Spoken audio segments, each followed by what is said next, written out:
Uncle J 生活今日第一期視頻送出10張機票，如果想攞嘅朋友喺底下留言，先到先得，唔使抽獎。今日4月10號，講下地稅。今日請咗理財專家 Eva 嚟講解下。Eva 都有一個頻道嘅喎，你介紹下咧。大家好，我名叫 Eva， 我都係有個頻道，我頻道個名咧就叫 Eva 嘅紙筆針，Eva 嘅紙筆針，所以希望大家支持。係啊，到時喺下邊留言嗰度會睇到啦 ，cat 有條 link 嘅，咁大家可以入去了解下 Eva 講關於理財啲事情啦。有請理財專家 Eva 嚟同我哋介紹一下。Hello J， 你好，今次第一期好啦，咁我哋就同大家分享一個係關於慳地稅嘅小貼士啦，好嘛？大家有冇聽講過 BOE266呢個表格呢？呢個表格咧，其實係我哋所有有屋嘅人咧都應該去了解嘅。呢一個表格咧係可以幫我哋咧每年咧可以慳到大概70蚊到100蚊左右嘅地稅。雖然聽落好似好少咁樣下個數目，但係其實山大斬埋有柴，長期嚟講咧就可以幫我哋慳翻好多噶啦。咁呢個 BOE266 究竟係個咩嘢表格咧？佢嘅全名即係佢個英文名咧就係叫做 Claim for Homeowners Property Tax Exemption。咁嘅意思咧就係話，如果你間屋咧你係自住嘅，你自己住嘅話咧，你就可以有些少嘅嗰個地稅嘅減免。咁所以佢咧其實係有幾個條件嘅。第一咧就呢間屋咧就必須係你自己喺度住啦。咁同埋呢間屋咧第二咧呢間屋必須係你自己嘅名下。咁第三咧，通常咧每年嘅2月15號之前提交呢個表咧就會比較好啲嘅。咁如果你係啱啱買嘅，即係新屋嘅屋主啦又或者係第一次買屋嘅話咧，其實你填咗呢個表咧之後嗰啲年咧就其實唔需要再填噶啦。但係好多人咧係唔知道有呢樣嘢存在，咁就冇填到呢個表，咁其實咧你就會失咗一個慳錢嘅機會噶啦。好多謝 Eva 嚟幫大家慳錢。咁然之後咧最近咧就係講得火紅火綠嘅咧就係關稅啦。咁樣關稅啦，Eva 你有咩睇法咧？嗱，關稅咧呢樣嘢其實即係呢一輪人茶餘飯後都係講緊呢個話題噶啦。其實大家知唔知咧喺美國咧其實喺1913年之前咧係冇收入稅嘅。咁政府嘅稅收咧其實全部係靠關稅嚟嘅，因為你知道政府肯定要收翻啲錢，咁樣先可以為大家提供服務又好，提供各種各樣嘅福利乜嘢都好啦吓。所以其實喺美國啱啱初期建國嘅時間咧，係全部係靠關稅嚟收入嘅。咁而家特朗普咧，佢又打呢個關稅戰咁樣啦。咁其實佢喺佢內裏咧，有幾個目的嘅。第一啦，就係開源啦，就係我啱啱講嘅嗰一點咧，就係想靠關稅可以攞多啲稅收嘅收入入嚟，因為佢共和黨佢個主張咧就係減稅，即係佢對民眾佢減個稅啊嘛。咁佢嗰啲錢佢就想喺關稅嗰度入翻嚟。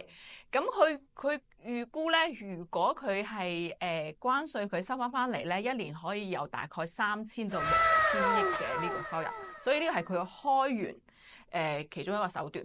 咁再嚟咧，另外一個目的咧就節流啦。佢節流係點樣咧？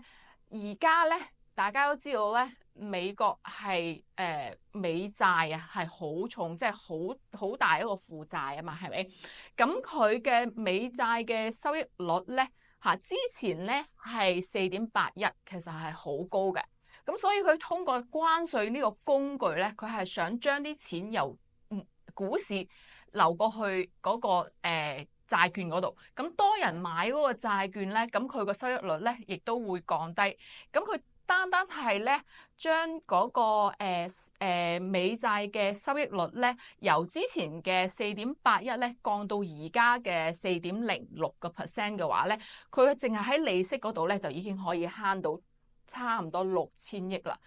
真的嗎？咁你諗下嗰個6000億，你靠阿馬老闆馬斯克去佢個 Doge 嗰度去點樣裁員？佢裁極佢都話係1萬億嘅嗰個目標係咪？咁但係你淨係動一動手喺嗰個美債個收息率嗰個利息嗰度慳一慳，佢哋已經嗰啲錢就翻晒嚟啦嚇。所以其實特朗普就用緊呢個關稅啦，係作為佢好多工具啦。咁其實我哋亦都睇到咧，佢關稅咧亦都係佢同其他國家咧談判嘅一個籌碼嚟嘅。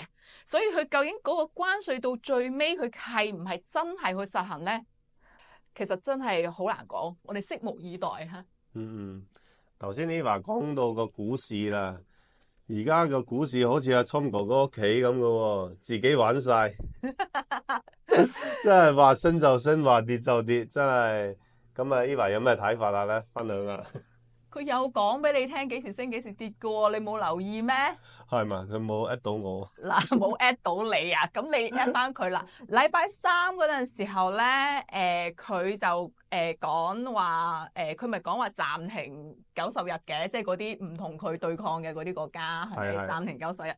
但係佢宣佈呢條消息嗰陣時候咧，佢有喺個社交平台嗰度有講話，而家係時候買入喎。唔知佢堅定流喎嗰時，真係。咁你係咪你都當佢係咯？哇！但係前一日跌到嘭翻身，阿媽都唔認得。係啦，跌到恐細步喎，真係。真係好恐怖。所以咧嗱，俾一條忠告大家嚇，而家咧即係呢幾日咧又升又跌啦，今日又跌啦，係咪？係跌得好犀利。係啊，今日又跌成千幾點啦。咁其實咧最近嘅股市咧真係波動性真係好大嘅。咁俾個建議大家咧，如果係想抄底嘅話咧，都慢慢嚟。我哋有個術語叫做 dollar cost averaging 咧，就係慢慢逐步咁樣入市建倉，所以咧唔好一次過一下懟晒落去，因為波動性好大，你好難去估嗰個市係點樣。千祈唔好攞一個投機嘅一個心態去估呢個市。我哋喺投資上邊咧，仲係要保持一個長期投資嘅心態啊，長遠我哋睇長遠嘅，所以唔好喺諗住喺最近咧就。我可以估到嗰個市，真係好難估。有點道理啊，有雞毛道理啊。會唔會問阿聰哥哥或者睇下佢心情啊？係啊，咪睇住佢個社交賬戶啦，係咪？咁要掹定佢先得。係啊。咁多謝 Eva 同我哋分享今日嗰個關稅、股票同埋嗰個地稅。咁再提下大家嚇，我哋第一期 Uncle J 個北美生活咧會送10張個機票俾大家嘅，係堅嘅，唔係流㗎。咁犀利，我都想要喎。好，先到先得，喺下邊評論區嗰度講。預我一張先啦。OK，一定，如果唔得嘅嚟揾我攞。好，嗱，你話㗎。OK，大家聽住。